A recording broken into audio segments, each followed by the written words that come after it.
We've already hit it. Feeling fine. Hey. Oh. Look at that. Crab crawl in. Feeling dangerous today. No. Or as the kids like to say, versatile. Been here now. Look what you've done. You've been in the pool for 2 seconds and you splashed water over my phone, which is the recording device, so now it's not going to sound right. No, it's just on the bottom. Mm-hmm. Not on the That's top. what they all say. Here, let me. No, that's... No. Probably. Jesus. Look at those shears. Mm-hmm. Uh-huh. Well, welcome to another episode of Thought Time, big guy. Mm-hmm. You're back in. This is a Thought Time late night edition, except for I don't think we're going to be covering the late night topics. That's for another night. This is just all the time we had to do it. We could do late night topics. People want late night topics. I feel like the late night topics we want to discuss will not be viable for YouTube, though. Well, we could do late night viable topics. Like, what is on normally late at night? Top 10 ways to get your girl pregnant? No, that's not a show or a YouTube video. Could be. Why don't you make a video? Alright. Let's talk about the dangers of avalanches. Oh. Slab failure, cornices, snowpack, dangerous conditions. What you should know this winter before you go virus skiing. I guess everybody's going to be skiing in backcountry this year. We could talk about virusable impacts. No one's going to buy seasons passes. The impact of viruses on the ski hill. Yeah, everyone's the getting ski forced to do industry. the POW skis. I've got a full backcountry setup. You're going to be left behind. You got no sponsors to give you backcountry stuff. I could get backcountry stuff, but I don't really want backcountry stuff because I'm Are you not stupid? there in my life. No. Are you stupid? Having backcountry stuff is like having a nice item. Why would you not want that nice item? Let's say the opportunity presents itself. You're in Calgary for the NORAM. Weather shits a I don't break. have a vehicle. Weather shits a break. You can't compete. The whole thing gets canceled. You're still there for 4 days because your flight doesn't leave. I'm in Revelstoke. You know, you could Uber there or take a shuttle. Whatever. I'm definitely not Ubering to Revelstoke. You could take a shuttle. Dude. All right. You could take a shuttle.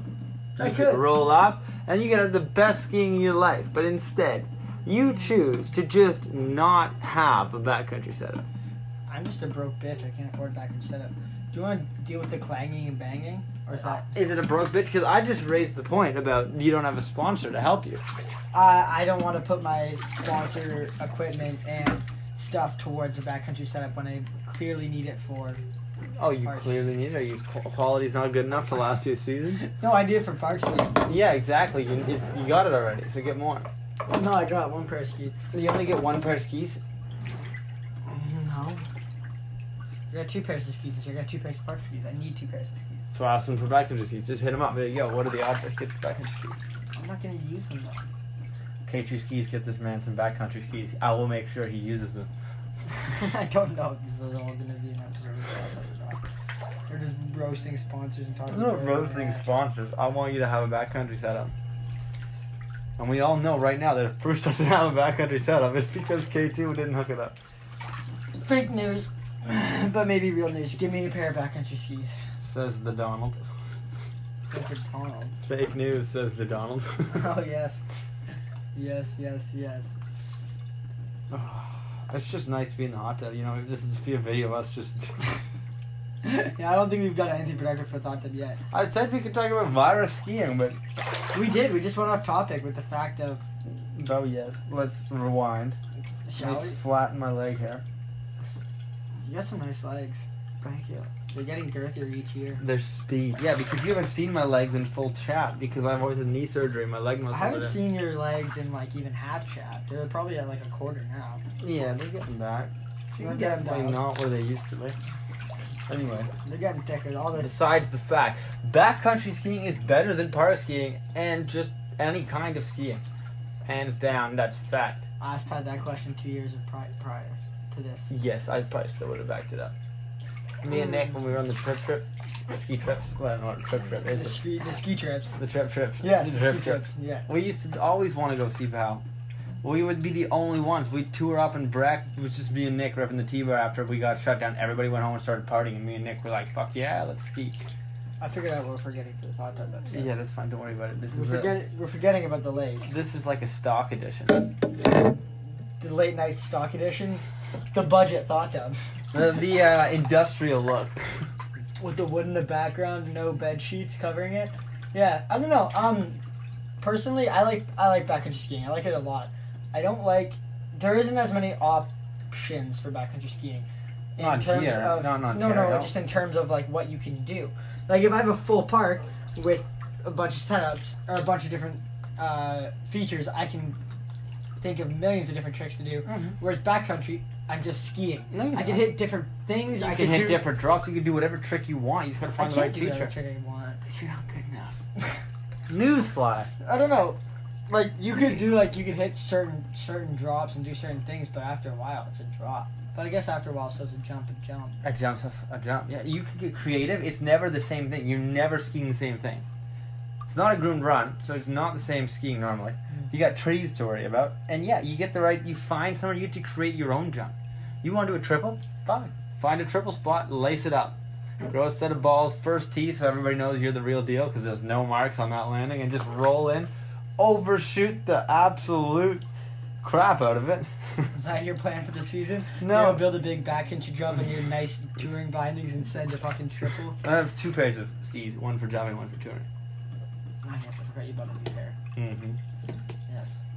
Yes, I'm still needing a pair of POW skis. I actually sold my old fat pussies. They were not POW skis. Don't let them fool you. They were wide all-mountain skis. They were 96 underfoot, 98 They were not. maybe. They were way bigger. They were 100. They hit the hundos. Way bigger, he says. 98, 2 mils. They That's hit like the- one edge. Okay, well they hit the hundos, so Mhm. I think they're like 106 or something. I don't know. Anyways, yeah, it's gonna be interesting to see what happens this year with like COVID and everything, because even in terms of like ski hills being open, they're not really open to the same capacity that they were before. No, everything's limited. You can't buy seasons pass a lot of places. You have to reserve what day you want to ski at a lot of places now. Yes, we are very limited in what we can do this season, which I think will drive a lot of people into the backcountry. But also, there's a very big barrier to entry to get into backcountry. If you're just a leisure enthusiast, you're just out there for the pure leisure of it, you're probably not going to tour off. No, but the out of bounds area. But then you're not skiing backcountry if you're not on the hill. No, that's my point. Like if you're, Yeah, so- it'll just be more viable for diehard skiers. Yes. But like, let's think about the barrier to entry for backcountry skiing. So park skiing, you need a pair of like $400 skis and No. binding setups, and then you need a Well, pass. yeah, if you want to double eject every time you land. No, you can buy a pair of like head skis and bindings. So you get a full setup for like $700. Yes, not 400. That was my. Okay. Yes. Yes. And then that's it. You need a helmet. You need goggles. You need boots. Yes, you but need that clothes. stuff's You need all- gloves. You That need stuff's poles. all included in backcountry skiing. Backcountry skiing, you need to know your avalanche safety first of all, especially if you're touring by yourself or with other people. You don't That- tour by yourself. That's not smart. Well, you can, but it's just more dangerous. But that's like one. Then on top of that, you need everything else like a beacon. You need touring bindings. You need backcountry skis, and your setup runs you like $3,000 for everything. Yeah, sure. But when you think about it, you don't burn through as much stuff as you do in park skis. I don't know. I don't break backcountry skis because I don't have any. Yeah, but you break park skis. I do Those break park K2 skis lasted you like a month and a half. Then you, newsflash, were riding line skis, followed by vocal skis the rest of the year. I'm sorry, I don't know why I'm harping on this sponsor thing. He's roasting K2 skis. The skis didn't break actually. The bindings ripped out of the skis, bindings which ripped means out that of the skis. skis didn't hold the screws for the look pivots. Or whoever put the look pivots in didn't apply the Jason holes Morris. properly.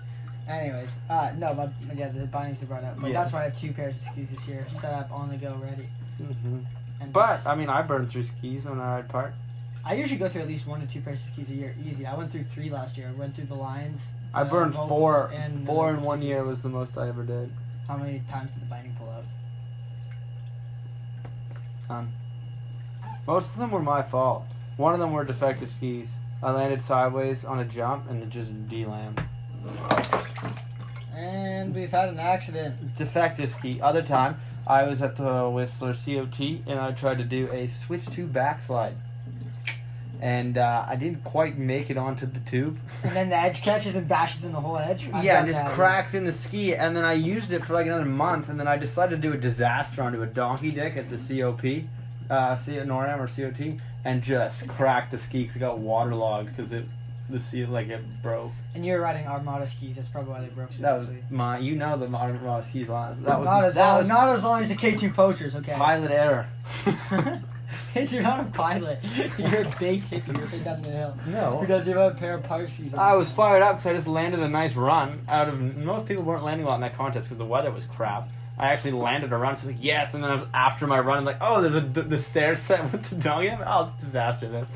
All right, okay. I don't know where this conversation is going, but before we leave you guys here with this confusing one, you either need to comment down below and decide whether park skiing or backcountry skiing is better. So we'll cover that later. We really didn't talk about anything, but yeah, okay. Yes, that's the moral of the story. Park skiing or powder skiing.